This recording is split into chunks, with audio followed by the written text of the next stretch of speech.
As some of you may know, I'm not a very good cook. In fact, I'm terrible at it, but I still try from time to time.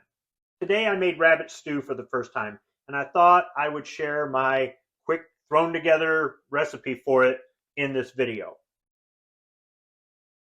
So I started off with a farm raised rabbit that had already been skinned and cleaned and everything else like that.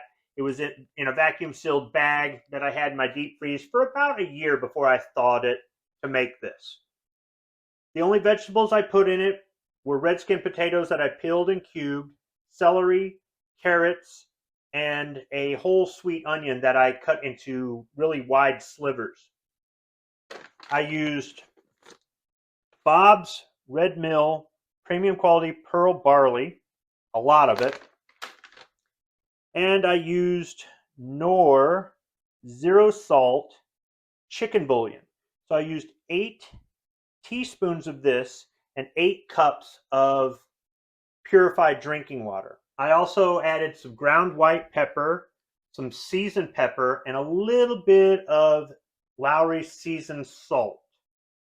I cooked it on low for 10 hours. More or less, I turned it on right before I walked out the door, and I turned it off when I got home.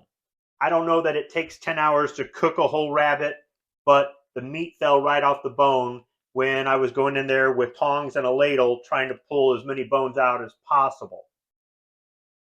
As a matter of fact, it kind of reminded me of pulling the meat off of a whole chicken or even a turkey.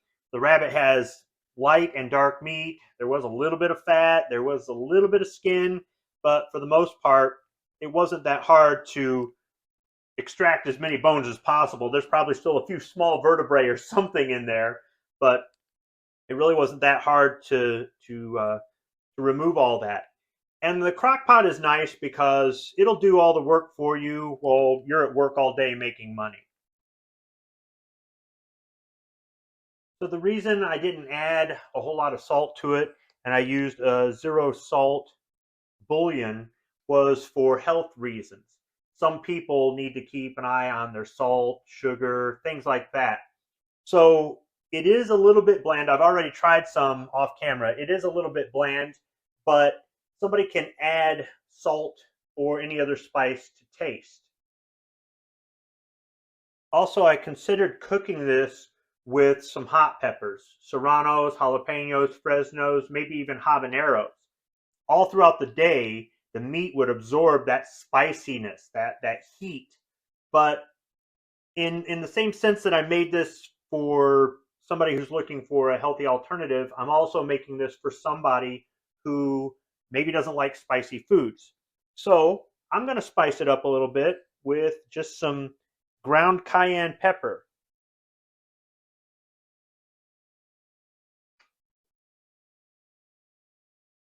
And you can see there's some dark meat.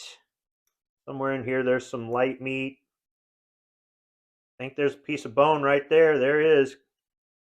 The fork is banging right against it. And so you can see there's a little bit of rabbit bone there.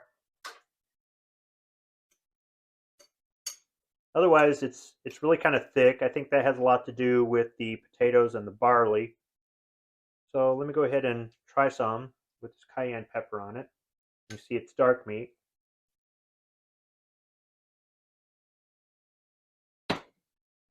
Needs a little bit more. I like mine spicy. Ooh, that might be too much. Let me see if I can mix it in here some. Or maybe I'll go with some ground black pepper. But rabbit kind of tastes like chicken, honestly. Here's some more dark meat. So the ground cayenne pepper made a good substitute for between 1 and 4 different kinds of spicy hot peppers I would have sliced up and put into the stew. So I can make this as healthy as I want, as unhealthy as I want, as spicy as I want.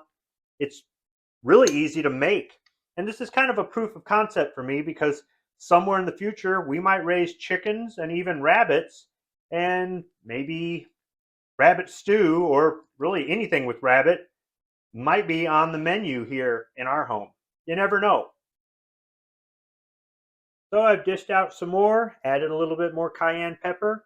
I think I'm going to go enjoy this with a nice German style Kolsch ale from Florida. Thanks for watching.